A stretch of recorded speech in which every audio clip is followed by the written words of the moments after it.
The Vrath swarm gathered its full strength for one final assault. 5,000 bioships, the largest armada ever assembled. Their target was Coalition Prime itself, the heart of galactic civilization. Once it fell, all remaining resistance would collapse. The Vrath collective intelligence made this decision after analyzing the new threat: humanity. The humans had killed thousands of Vrath vessels over the past months. Their primitive kinetic weapons proved devastatingly effective. The Vrath had begun developing countermeasures: thicker armor, regenerative systems, dispersed formations to minimize kinetic impact damage. But adaptation took time. The Vrath needed to win now, before the entire Coalition fleet was armed with human weapons. 5,000 bioships moved toward Coalition Prime, the largest invasion force in galactic history. Enough to overwhelm any defense. On Coalition Prime, High Chancellor Thelvor watched the tactical displays with growing dread. The Vrath were coming. Intelligence estimated they would arrive in 3 days. The Coalition had managed to refit 200 vessels with kinetic weapons. Against 5,000, it was not enough. Ambassador Minji stood beside him. Admiral Deho is recalling all human task forces. They will arrive in 48 hours. We'll have the entire Earth Defense Force here. 2,000 human ships plus 200 Coalition vessels. Thelvor calculated quietly. Against 5,000 Vrath, the odds are not good. The odds were worse at Tarva, Minji replied. 300 Vrath destroyed. 0 losses. Trust us, Chancellor. Humanity knows how to fight impossible battles. Thelvor looked at the young human ambassador. 6 months ago, the Coalition had dismissed Earth as primitive, irrelevant. Now their survival depended on human weapons and human tactics. The galaxy had learned a hard lesson about underestimating anyone. Admiral Deho stood on the bridge of the dreadnought EDS Sol. Around him, officers coordinated the gathering fleet. Task forces returned from across Coalition space. Destroyers, cruisers, carriers, fighters. The full strength of Earth's military was assembling for one battle. Commander Hyunwoo approached with tactical assessments. 5,000 Vrath bioships confirmed. They're moving in 3 waves. First wave is scouts and light vessels. Second wave is medium bioships. Third wave is heavy capital ships including their command vessel. The command vessel, Deho repeated. That's the key. Kill it and the Vrath coordination collapses. Agreed. But it's protected by 2,000 heavy bioships. Getting close enough to kill it will cost us dearly. Deho studied the projections. The Vrath had learned from previous defeats. They were not charging blindly anymore. They approached carefully in layers, ready to adapt to kinetic weapons. Then we don't fight fair, Deho said. We use every trick humanity knows. Every dirty tactic. Every weapon. We make this so chaotic that the Vrath can't adapt fast enough, and we kill that command vessel no matter the cost. Captain Jiwon commanded the destroyer screen. 800 destroyers formed the outer defense perimeter. Their mission was simple but brutal. Delay the first Vrath wave. Kill as many as possible. Buy time for the main fleet to position. She looked at her crew. They had been fighting for months. They were tired. But they were ready. Every sailor knew what was at stake. Lose here and Earth would be next. All ships, this is Captain Jiwon. The Vrath think they've won. They think numbers matter. They're about to learn that humans don't care about numbers. We care about results. Make every shot count. Make every missile matter. Show them that Earth does not surrender. Lieutenant Suho and 10,000 fighter pilots prepared for launch. The carriers were positioned behind the destroyer screen. The fighters would operate in swarms using tactics the Vrath had never encountered. Human pilots did not fly neat formations. They flew like chaos, unpredictable, aggressive, willing to die if it meant taking enemies with them. Suho checked his weapons one final time. Gauss cannons loaded, rockets armed, fuel tanks full. His fighter was old, scarred, but functional. That was the human way. Make it work. Keep it fighting. Crimson Squadron, this is lead. Remember your training. Get close, hit hard, break fast. The Vrath are bigger, stronger, we're meaner. Let's prove it. Major Yunji and her Marines were aboard assault carriers positioned near Coalition Prime itself. Their mission was last resort defense. If Vrath bioships broke through the fleet and reached the station, Marines would board them. Fight inside them, kill them from within. It was suicide work. But someone had to do it, Yunji addressed her soldiers. We're the last line, the absolute final defense. If we're fighting, it means everything else has failed. So we don't fail. We hold, we fight. We win. Because we're human, and humans do not know how to quit. 200 Marines roared approval. They were ready. The Wrath arrived on schedule. 5,000 bioships dropped out of hyperspace at the edge of the system. The sight was terrifying. The armada stretched across millions of kilometers, bioships of every size all moving with perfect coordination. The collective intelligence directed them all. The first wave advanced. 1,000 scout and light bioships. They moved fast, probing the human defenses, gathering data for the Wrath Collective to analyze. They encountered Lieutenant Suho's fighters first. 10,000 human spacecraft swarmed the Wrath scouts like angry insects. The fighters were tiny compared to bioships, but they were fast and armed with weapons the Wrath still had not fully adapted to counter. Suho led his squadron in a diving attack. They fired Gauss cannons continuously, shredding organic armor, released rockets in massive volleys. The Wrath scouts tried to respond, but the fighters moved too erratically. Human pilots flew in ways that made no sense, spiraling, spinning, breaking every rule of efficient spaceflight. The Wrath targeting systems could not predict their movements. The first wave lost 300 scouts in 30 minutes. The survivors retreated to the main Wrath formation. The collective intelligence analyzed the data. Human fighters were more dangerous than expected. Recommendation: engage them with medium bioships that had better armor and point defense. The second wave advanced. 2,000 medium bioships. They moved carefully, screening against fighter attack, advancing toward the destroyer line. Captain Jiwan waited until they were in optimal range. All destroyers, fire missiles. Full salvo, then reload and fire again. Empty your magazines. 800 destroyers fired. Each destroyer carried 300 missiles.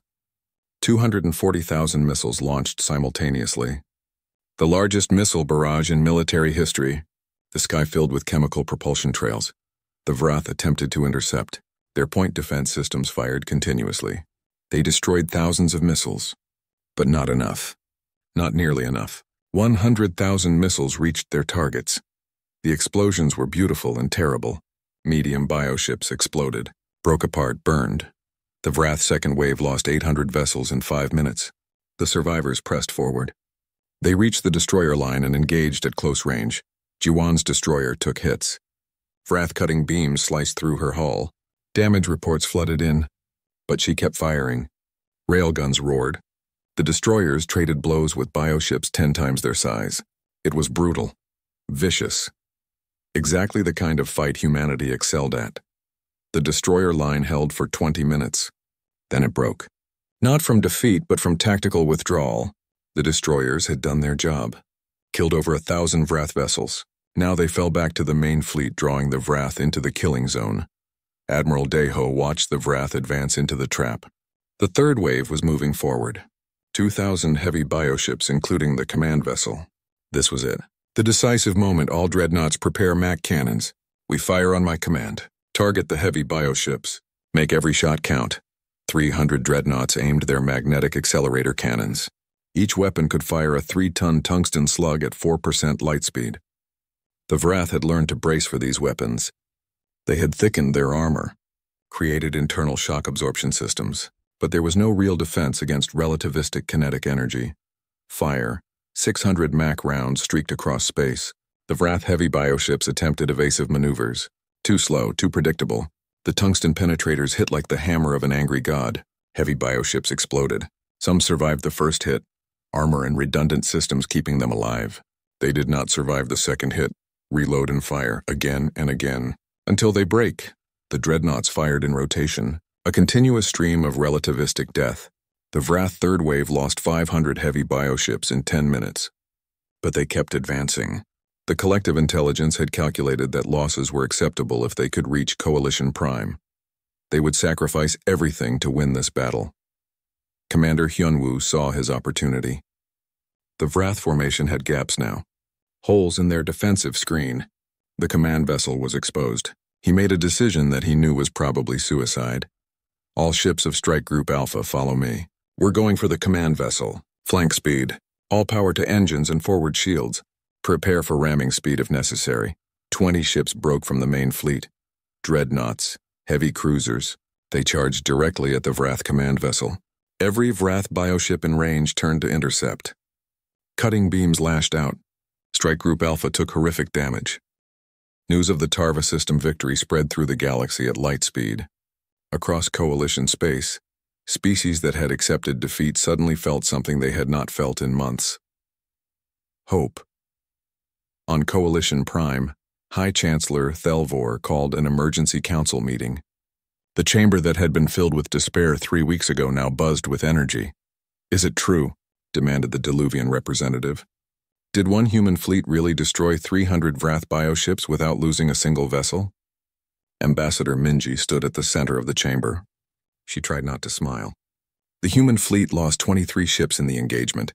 However, yes, we destroyed all 300 Vrath bioships and protected a civilian convoy of 2 million refugees." The chamber erupted in questions. "How? What weapons? Can we use them? Will Earth share technology?" Minji raised her hands for silence. "My colleague Dr. Soman tried to explain this 3 weeks ago. You did not listen. The Vrath adapted to energy weapons. They cannot adapt as quickly to kinetic weapons. Earth is sending full technical specifications for railguns, mass drivers, and missile systems to all Coalition members. You can begin production immediately." Dr. Soman was in the Coalition War Planning Center. Around her, military officers from a dozen species studied the human weapon designs. Many looked confused. Some looked doubtful. A few understood immediately. General Minho, a Terrellian officer with 4 arms and gray skin, manipulated the holographic display. He had spent 40 years in the Coalition military. He recognized effective design when he saw it. "These weapons are simple," he said slowly, "almost primitive by our standards. But that is their strength. No exotic materials, no advanced energy systems. We can manufacture these in any industrial facility." "They are crude," complained a Valonian engineer. "Look at this railgun design. It uses electromagnetic coils to accelerate metal projectiles. We abandoned this technology 5,000 years ago." "You abandoned it," Somin said firmly. "But did you ever face an enemy that could adapt to all your advanced weapons?"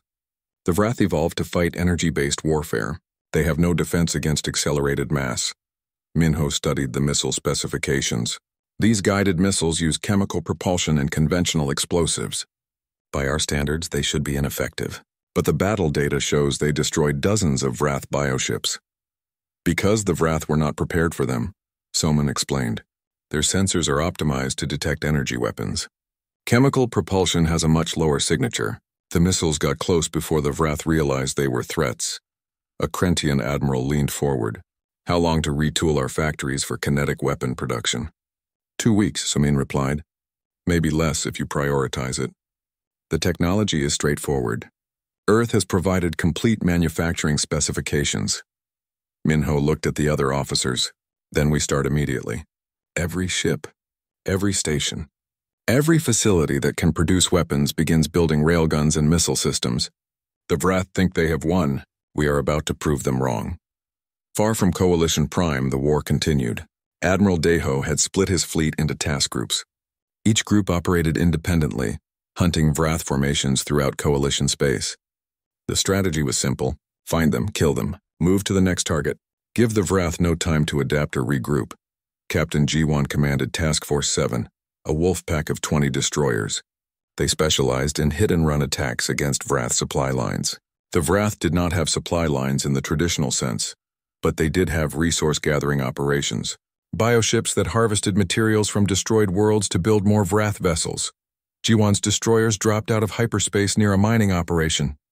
5 Vrath harvester bioships orbited a dead planet, extracting minerals from the surface. They were not combat vessels. They had minimal defenses. "All ships launch missiles," Jiwan ordered. "Full salvo. Then prepare for immediate jump to hyperspace." 20 destroyers fired. 4,000 missiles streaked toward the harvester bioships. The Vrath detected the attack and attempted to flee. Too slow, the missiles hit in waves. 5 harvester bioships died in 15 seconds. Task Force 7 jumped back to hyperspace before any Vrath reinforcements could arrive. Jiwan checked the mission log. In 10 days, her task force had destroyed 37 Vrath logistics vessels. Not dramatic victories like Tarva, but equally important. Every resource the Vrath lost was one less bioship they could grow. Lieutenant Suho and his fighter squadron operated from the carrier EDS Incheon. Their mission was reconnaissance and harassment. Find Vrath concentrations. Report their positions. Attack if the opportunity existed. Suho loved this work. The Coalition had never understood fighter combat. They used fighters as long-range missile platforms, launching guided weapons from thousands of kilometers away. Human pilots fought differently. They got close. Very close. His squadron dropped out of hyperspace on the edge of a Vrath patrol route. 15 Vrath scout bioships moved in formation, searching for Coalition vessels. Suho counted his available fighters. 45. Crimson Squadron, this is lead. We have 15 targets. Outnumbered 3-1. Decent odds. Attack pattern Delta.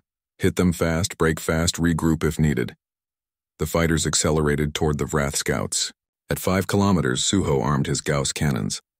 At 2 kilometers, he opened fire. His wingmen followed. The Vrath scouts tried to respond, but they were too slow. Human fighters moved like insects, darting between the larger bioships, firing continuously. Depleted uranium rounds chewed through organic armor. Rockets slammed into vital structures. Within 3 minutes, all 15 scouts were dead or crippled. Suho's squadron lost 2 fighters. Good kill, everyone. Returned to carrier for rearm and refuel. Next patrol in 4 hours. Major Yunji was preparing for humanity's most dangerous mission yet. Boarding actions.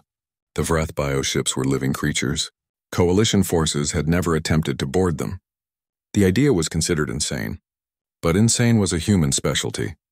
Yunji stood in the briefing room addressing her Marines. 200 soldiers in powered armor. Each carried an assault rifle, a shotgun for close combat grenades, and enough explosives to demolish a building. Our mission is intelligence gathering and sabotage, Yunji explained. We will board a damaged Vrath bioship, penetrate to its core, plant nuclear demolition charges, and extract before detonation. Expected resistance is unknown. Vrath internal defenses have never been observed. A sergeant raised his hand. Ma'am, how do we survive inside a living creature? Same way we survive anywhere hostile, Yunji replied. We shoot anything that moves, stay together, and complete the mission. Vrath biology is silicon-based.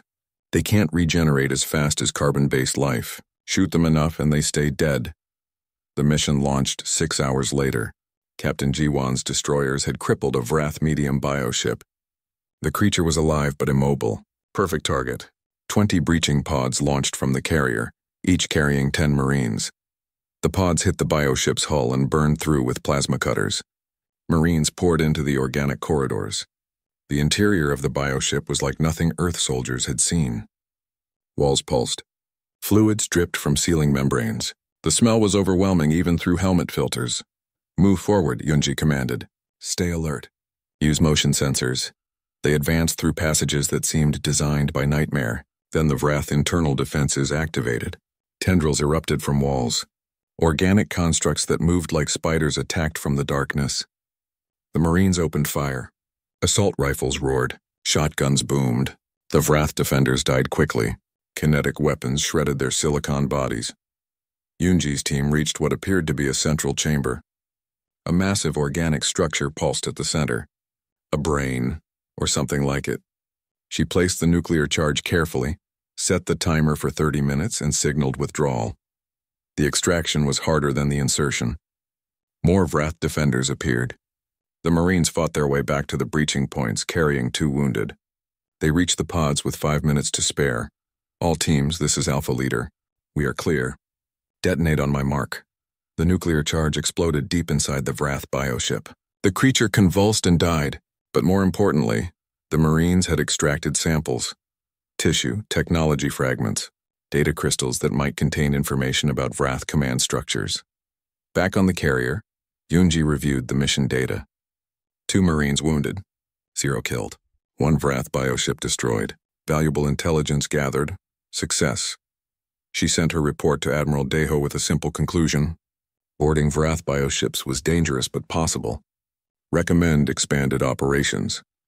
On Coalition Prime, the first railgun came off the production line. It was crude compared to human designs. The Coalition engineers had no experience with kinetic weapons. But it worked. General Minho tested it personally, firing a tungsten round through 3 meters of armor plate. Beautiful, he said quietly. Brutal and simple and effective. Within a week, coalition factories were producing railguns by the hundreds. Within 2 weeks, missile systems. The coalition fleet began refitting their vessels. Energy weapons were not removed, but now kinetic weapons supplemented them. The Tarva system was dying. Captain Belthor of the coalition cruiser Shining Path watched helplessly as another refugee transport exploded. 300 Vrath bioships surrounded what remained of the coalition defense force. 12 cruisers, 20 frigates, 30 support vessels. Against 300 enemies, it was hopeless. They had been retreating for 6 days, protecting a convoy of civilian ships. 2 million refugees from 3 different species, fleeing the Vrath advance. Now they were trapped. The Vrath had jumped ahead of them, using some new travel method the coalition did not understand. There was no escape. All ships hold formation, Belthor ordered, knowing it was meaningless. His weapons were depleted. His shields were failing. In 10 minutes, maybe 20, they would all be dead. The Vrath bioships moved closer. They were massive, each one larger than a city. Their hulls pulsed with organic life. Cutting beams extended from their bodies like tentacles. They did not hurry. They knew their prey could not escape. Then something appeared on sensors. A massive hyperspace distortion. Not behind the Vrath, behind the coalition fleet. "Captain, we have incoming vessels," his sensor officer reported, voice confused, reading 2,000 ships. "Configuration unknown. They're not Vrath, they're not coalition." "Who then?" Belthor demanded. "Sir, they're broadcasting identification codes. They're human." Belthor felt his scales prickle. Human. Earth had 40 ships last he heard. What were 2,000 human vessels doing here? The Earth Defense Force dropped out of hyperspace in perfect formation. Admiral Deho had planned this carefully. 5 days of travel, analyzing every scrap of data about Vrath tactics, learning their patterns, understanding their weaknesses. "All ships, this is Admiral Deho. We have contact with Vrath forces. 300 bioships, civilian convoy present. Our mission is simple. Kill the Vrath, save the refugees, show the galaxy what humanity does best. All vessels weapons free. Engage at will." Commander Hyunwoo commanded the dreadnought EDS Seoul. Before him, the 300 Vrath bioships dominated the tactical display. They were massive, powerful, undefeated. "Load Mac cannons," Hyunwoo ordered calmly. "Target the largest bioship. Fire when ready." The magnetic accelerator cannons powered up. Rails charged with enough electromagnetic force to accelerate 3 tons of tungsten to 4% light speed. 2 cannons. 2 shots, firing. The slugs left the barrels faster than most sensors could track. They crossed 100,000 kilometers in seconds. The Vrath bioship attempted to activate defensive measures. Its adaptive armor began to shift. Energy shields flickered to life. None of it mattered. The tungsten penetrators struck the bioship with relativistic force. The kinetic energy of each impact was equivalent to a 10-megaton explosion. The bioship did not explode. It simply ceased to exist. One moment it was there, massive and alive. The next moment there was only an expanding cloud of vaporized organic matter. Across the battlefield, 300 human dreadnoughts fired. 300 Vrath bioships became targets. Most died in the first salvo. The Vrath collective intelligence processed this data. Unknown weapons. Solid projectiles. No energy signature before impact. The Vrath attempted to adapt. They reinforced their armor, thickened their hulls. It did not help. Captain Jiwon commanded the destroyer EDS Incheon. Her ship was smaller than the dreadnoughts but faster and more maneuverable. She had a different weapon system. Missiles, thousands of them. "All tubes rapid fire," she ordered. "Target the bioships forming defensive clusters." The destroyer's missile pods opened. 300 missiles launched in 30 seconds. Each missile was 8 meters long, carried a guidance system, and had a warhead containing conventional explosives wrapped around a depleted uranium penetrator. The Vrath saw the missiles coming. Their bioships extended defensive tendrils that fired energy pulses to intercept. They destroyed many missiles, but not enough. The survivors dove toward their targets, terminal guidance systems active, making tiny adjustments to ensure impact. 100 missiles hit Vrath bioships. The warheads detonated on contact, driving the uranium cores through the organic armor at hypersonic speed.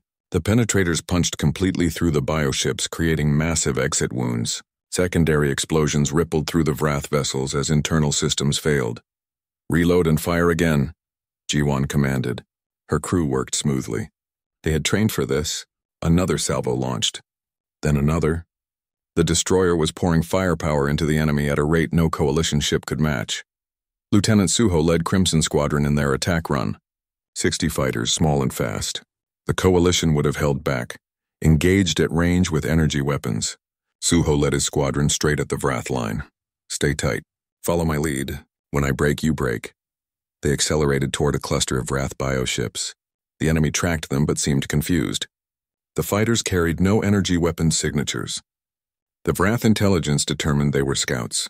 Not threats. At 2 kilometers, Suho armed his weapons. All fighters, guns, guns, guns. Light them up. 60 fighters opened fire simultaneously. Their Gauss cannons roared, spitting depleted uranium rounds at hypersonic velocity. Thousands of bullets tore into Vrath bioships. The organic armor that could absorb plasma and redirect energy beams was helpless against solid projectiles. Rounds punched through hulls, shredded internal structures, caused catastrophic damage. Break left, Suho called. The squadron split, diving away from the Vrath line. As they turned, each fighter released its load of unguided rockets. 60 fighters, 60 rockets each. 3,600 rockets screamed toward the bioships in a massive swarm. The Vrath tried to intercept them, but the rockets had no guidance systems to jam. No energy signatures to lock onto. They were just explosive projectiles moving very fast. Most hit their targets. The explosions were beautiful and terrible. Suho checked his display. 8 Vrath bioships were crippled or destroyed in that single pass. His squadron had lost 3 fighters. Acceptable losses for that much damage. Crimson Squadron, reform and prepare for another run. Commander Hyun-woo watched the battle unfold from his command chair. The tactical display showed the Vrath formation collapsing. They had entered the fight with 300 ships. After 10 minutes of combat, they had 180 remaining. The Vrath were taking losses at a rate they had never experienced. Sir, the Vrath are attempting to swarm our forward elements, his tactical officer reported. Standard Vrath tactic. They'll sacrifice smaller bioships to close distance with larger vessels. Let them try, Hyun-woo said. All railgun cruisers prepare defensive fire. Show them what point defense means to humanity. The Vrath sent 50 bioships toward the human dreadnoughts. They moved fast, attempting to get close enough for their cutting beams to be effective. The human cruisers opened fire with their railgun batteries. Dozens of railguns per ship. Hundreds of ships. The volume of fire was incredible. The Vrath bioships ran into a wall of tungsten moving at hypersonic speeds. Smaller caliber than the Mac rounds but fired continuously. The railgun rounds tore through the bioships like paper. Some bioships made it through the first wave of fire. None survived the second. 50 Vrath vessels were destroyed in less than 3 minutes. The Vrath collective intelligence analyzed the battle. This was not warfare as they understood it. These humans used crude weapons, primitive technology, but they were winning. The Vrath had adapted to energy weapons over centuries of conquest. They had no adaptation to kinetic weapons. Every bullet, every missile, every railgun round tore through their defenses. For the first time in their existence, the Vrath collective felt something unfamiliar. Not fear exactly. They were not capable of fear, but uncertainty, loss, the possibility of defeat. The Vrath command bioship sent new instructions. Retreat, regroup, analyze these new weapons, develop countermeasures. The surviving bioships turned to flee. Sir, the Vrath are breaking formation, Hyun-woo's officer reported, surprise evident. They're running, Hyun-woo nodded slowly. Pursue them. I want none of those bioships leaving this system. If the Vrath learn to adapt to kinetic weapons, this victory means nothing. Kill them all. The human fleet surged forward. The Vrath ran, but they were not fast enough. Missiles chased them down. Railgun fire picked them off one by one. Fighters harassed them continuously. In 30 minutes, the battle was over. 300 Vrath bioships had entered the Tarva system, none left alive. Captain Belthor watched the battle from his damaged cruiser. He had seen warfare across dozens of systems, had studied military history spanning thousands of years. Never had he witnessed destruction on this scale, delivered this efficiently. The human fleet formed a protective cordon around the refugee convoy. One of the massive dreadnoughts approached his position. A communication channel opened. Coalition vessel Shining Path, this is Admiral Daeho of Earth Defense Force. Do you require assistance? Belthor tried to find words. Admiral, how did you do this? The Vrath are undefeated. They have destroyed the Coalition military. How did you kill 300 bioships in 30 minutes? There was a pause. Then Deho's voice came back, quiet but firm. Captain, we're human. War's what we do. The message from Coalition Prime reached Earth 8 hours after transmission. It traveled through relay stations across subspace channels, finally arriving at United Earth Government headquarters in Geneva. The Emergency Council assembled within minutes. Presidents, prime ministers, generals, and admirals filled the chamber. On the central screen, Ambassador Minji's face appeared, recorded before the Coalition surrender vote. They have given up. Her voice echoed through the room. The Galactic Coalition will surrender to the Vrath Swarm within 30 days. They believe resistance is impossible. They think we should surrender too. I am asking Earth to prove them wrong. The room erupted in debate. Some argued that Earth should save itself. Pull back, defend the home system. Others demanded action. Secretary General Park slammed his hand on the table. Enough, let's vote. Do we run or do we fight? The vote was unanimous. Earth would fight. Admiral Deho received his orders while standing in the observation deck of the orbital shipyard above Mars. Below him, the red planet glowed in reflected sunlight. Around him, in a sphere of organized chaos, 2,000 warships hung in space like sleeping predators. He had spent 20 years building this fleet, never expecting to use it like this. His second-in-command, Captain Jiwan, approached with a datapad. She was young, only 32, but she had risen fast through the ranks. All vessels report combat ready, sir. The fleet can launch within 6 hours. Deho studied the numbers. 2,000 ships sounded impressive until you compared it to the 300,000 vessels the Coalition had lost. But those were Coalition ships designed for civilized warfare. Earth's fleet was different. What's our weapons inventory? Deho asked. Jiwan scrolled through the data. 300 dreadnoughts equipped with magnetic accelerator cannons, 500 heavy cruisers with railgun batteries, 800 destroyers carrying guided missile systems, 400 torpedo frigates. The rest are support vessels, carriers, and troop transports. And our ammunition? 40 million rounds of various calibers, 2 million missiles, 500,000 torpedoes, enough nuclear warheads to glass a dozen planets. Jiwan paused. The Coalition thinks we're crazy for still using this stuff. The Coalition is about to surrender, Deho said. Let them think what they want. In a workshop on Luna, engineer Junho was making final adjustments to the Mac cannon prototype. The magnetic accelerator cannon was humanity's most powerful weapon. It used electromagnetic rails to accelerate a 3-ton tungsten slug to 4% light speed. When it hit something, the kinetic energy released was equivalent to a small nuclear explosion. The Coalition had laughed when humans first demonstrated the Mac. Why accelerate metal when you can use energy beams? They asked. Energy is infinite. Metal runs out, but energy shields could disperse energy beams. Adaptive armor could reflect plasma. There was no defense against a solid object moving at relativistic speed. Physics was physics. Junho ran the final diagnostic. All green. The weapon worked perfectly. Each dreadnought carried 2 Mac cannons, 300 ships, 600 shots that could delete anything they hit. The Coalition might have forgotten how to use kinetic weapons, but humanity had spent centuries perfecting them. His assistant, a young engineer named Hana, approached nervously. Sir, I have a question. The Coalition has energy shields. Won't they just block our weapons? Energy shields stop energy, Junho explained patiently. We're not shooting energy. We're shooting metal. 3 tons of tungsten moving at 12,000 kilometers per second. No shield can stop that. It passes right through and converts all its kinetic energy into heat and destruction on impact. So their shields are useless? Against us? Completely. Junho smiled grimly. The Vrath adapted to fight energy weapons. They're about to learn what kinetic warfare really means. Major Enji stood in the briefing room addressing 2,000 Marines. These were not regular soldiers. They were drop infantry, trained for zero-gravity combat and hostile environment operations. Each wore powered armor and carried weapons that would look primitive to any Coalition observer.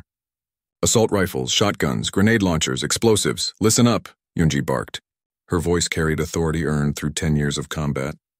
The Vrath are bioships, living creatures. Energy weapons cauterize wounds. They adapt and heal. But bullets, she held up a rifle round. Bullets tear tissue. create bleeding, shock waves that damage internal organs. The Vrath have never faced sustained kinetic trauma. We're going to teach them what it feels like. A private raised his hand. Ma'am, the briefing says we might board Vrath ships. How do we survive inside a living creature? The same way we always survive, Yunji replied. Superior firepower and refusal to die. We'll breach their hulls with shape charges, enter in force, plant nuclear demolition charges, and extract before detonation. Standard hostile boarding procedure. Standard, another Marine muttered. Sure, Yunji grinned. This is humanity's specialty, people. When everyone else is using fancy technology, we walk in with guns and explosives. It worked for our ancestors. It'll work in space. Lieutenant Suho was in the fighter bay of the carrier EDS Incheon inspecting his spacecraft. The fighter was small, angular, and brutally simple compared to Coalition designs. No elegant curves. No decorative elements, just armor, engines, and weapons.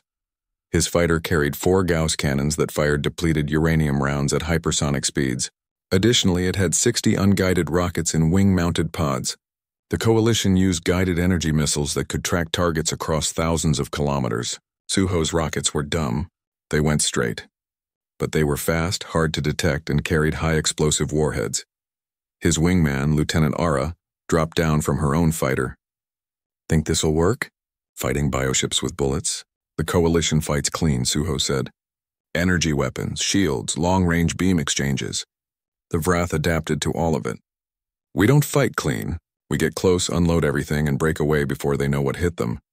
So we're going to dogfight alien bioships with machine guns and dumb rockets? Exactly. Suho patted his fighter's hull. Our ancestors flew planes made of wood and canvas against enemies with radar and missiles. They figured it out. We will too. On Earth, in the command center, Admiral Deho addressed the fleet through live communication. Every ship, every crew member watched his face on their screens. 200,000 sailors, Marines, pilots, and officers. Humanity's finest.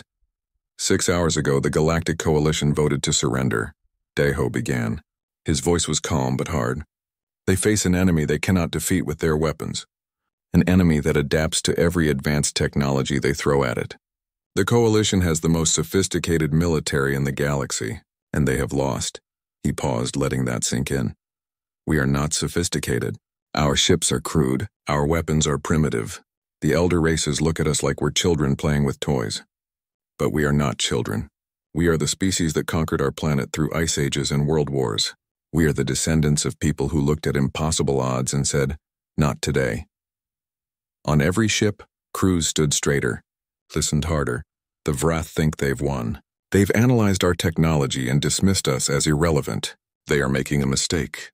The same mistake every enemy of humanity has made. They think advanced means better. They're about to learn that sometimes old is better, sometimes simple is better. Sometimes a gun beats a laser. Sometimes a missile beats a beam. Sometimes courage beats adaptation. Deho's expression hardened. We are going to Coalition Prime. We are going to fight the Vrath. And we are going to show the galaxy what happens when humanity goes to war. Not with their fancy technology. With our technology, human technology, the kind that works when everything else fails. He raised his fist. All ships, prepare for hyperspace jump. We launch in 1 hour. Across the fleet, engines powered up, weapon systems armed. Crews moved to battle stations. The largest military deployment in human history was about to begin. Engineer. Unyo sent one final transmission. From Luna to Coalition Prime, it contained complete technical specifications. For every kinetic weapon in Earth's arsenal, how to build railguns, how to construct mass drivers, how to manufacture guided missiles. The data package was massive, detailed, and practical. He sent it directly to Dr. Soman's personal terminal with a simple message. You were right. Kinetic weapons work. Here's everything we know.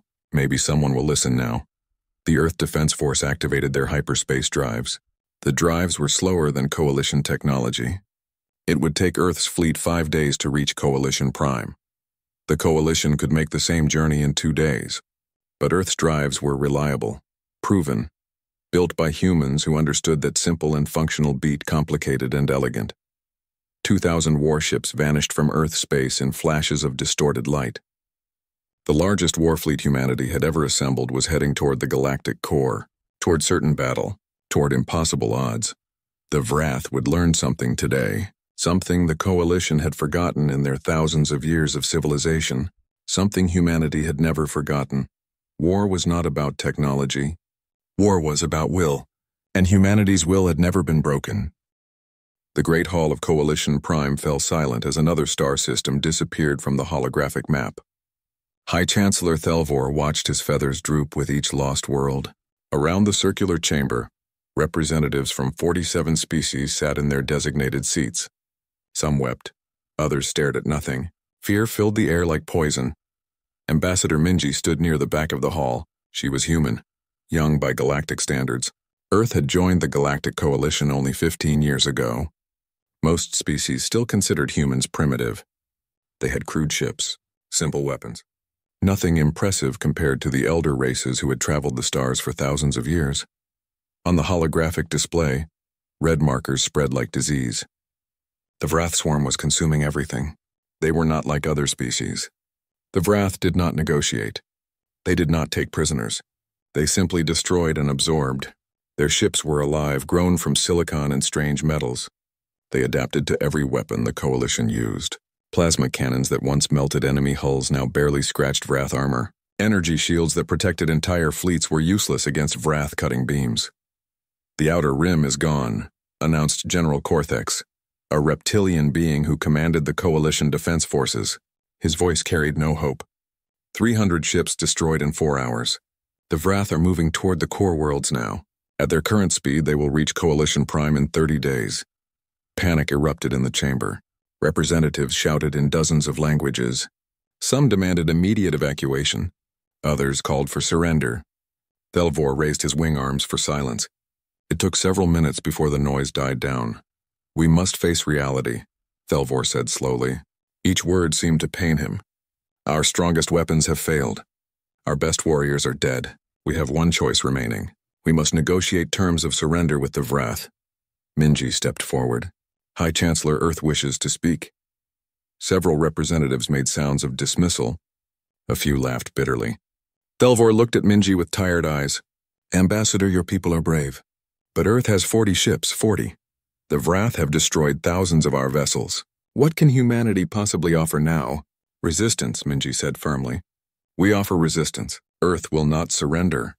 "Then Earth will die," said Cortex bluntly. "Your species does not understand what we face. The Vrath cannot be stopped by courage alone. We have tried everything." "Have you?" Minji asked. She moved to the holographic display and pulled up data. "Our scientists have studied your battle records. You fight the Vrath with energy weapons, plasma, lasers, particle beams. The Vrath adapt to all of them within hours." "Of course we use energy weapons," snapped a crystalline delegate. "We are civilized species. We abandoned kinetic weapons millennia ago. Throwing metal through space is barbaric." "Maybe barbaric is what you need," Minji replied. She looked around the chamber. Earth still uses kinetic weapons, railguns, missiles, mass drivers. The Vrath have never faced these in large numbers. Dr. Soman was in her laboratory 3 levels below the council chamber. She was also human, one of 5 humans working on Coalition Prime. Her specialty was xenobiology. For weeks she had been studying Vrath tissue samples recovered from destroyed bioships. The other scientists ignored her theories. She was too young, too human, too primitive in her thinking. But Soman had discovered something important. The Vrath adapted incredibly fast to energy-based attacks. Their biological structure could actually absorb and redirect plasma and radiation. But physical trauma was different. The Vrath healed slowly from kinetic damage, bullets, shrapnel, explosive force. These caused wounds that their adaptive biology struggled to repair. She had presented her findings to the Coalition Science Council. They dismissed her immediately. "Kinetic weapons are obsolete," they said. "No civilized military uses such crude tools." They refused to even test her theories. Soman looked at her data again. She was right. She knew she was right. But nobody would listen to a human scientist. Back in the council chamber, the vote was happening. One by one, species representatives raised their appendages, tentacles, or limbs to signal agreement. They would surrender to the Vrath. Try to negotiate survival. Hope for mercy. "Earth votes no," Minji said when her turn came. "We will not surrender." Thelvor looked at her sadly. "Then Earth stands alone." "I'm sorry, Ambassador. Your species showed much promise. But this is the end for all of us. The session ended. Representatives filed out slowly, defeated. Minji remained in the empty chamber, staring at the red markers spreading across the galactic map. 30 days until the Wrath arrived. 30 days until the Coalition surrendered. She activated her secure communication device and sent an encrypted message to Earth. It was simple. They have given up. We have not. Minji walked through the corridors of Coalition Prime. The station was enormous, home to 3 million beings from dozens of worlds. Now it felt like a tomb. People moved like ghosts. Children did not play. The markets were empty. Everyone knew what was coming. She found Soman in her lab, still working despite everything. Still running tests? Minji asked. They won't listen, Soman said, frustrated. I have proof that kinetic weapons work against the Wrath. But the Coalition scientists think I'm stupid. They think all humans are stupid. They're wrong, Minji said, and they're about to learn exactly how wrong they are. Soman looked up from her microscope. Earth is coming? Earth is coming, Minji confirmed. And we're bringing every weapon the galaxy forgot about. Far beyond Coalition Prime, past the defense perimeter that was slowly collapsing, the Wrath swarm moved through space like a living storm. Thousands of bioships, each one larger than a city, traveling in perfect coordination. At the center of the swarm was the command vessel, a massive organism that controlled all others through a hive mind connection. The Wrath had consumed 17 species already. Each civilization had fought. Each had failed. The Wrath absorbed their technology, adapted to their weapons, and grew stronger. Now they moved toward Coalition Prime, the heart of galactic civilization. Once it fell, the rest would collapse quickly. The Wrath collective mind felt no emotion, no mercy, no hesitation. They were perfect. They were inevitable. Nothing could stop them. They had analyzed every species in the Coalition. All were weak. All would be absorbed. The Wrath had heard of Earth, the small blue planet in a backwater system. They had examined human technology, primitive chemical rockets, simple nuclear devices, basic kinetic weapons. The Wrath intelligence dismissed humanity as irrelevant, not worth considering. This would be their mistake. On Earth, in the orbital shipyards above Mars, Jupiter, and Saturn, something was waking up. 2,000 warships prepared to launch. Their hulls were not elegant like Coalition vessels. They were brutal, functional, built for one purpose only. Admiral Daiho stood on the bridge of his flagship, the dreadnought EDS Sol. Around him, officers prepared for departure. The communication from Ambassador Minji had arrived 6 hours ago. The orders from United Earth Government came 30 minutes later. All ships report ready for departure, his executive officer announced. Daiho looked at the fleet displayed on his screens. 2,000 ships. The entire Earth Defense Force. Every vessel humanity could put in space. It was not enough to fight the Wrath Armada directly. But humans had never fought fair. Signal the fleet, Daiho ordered. We launch in 1 hour. Our destination is Coalition Prime. Our mission is simple. We're going to show the galaxy what happens when you give up too soon. He thought about the words that Minji had sent. They have given up. We have not. Prepare all weapons, Daiho said quietly. And someone please explain to the Coalition what a railgun is.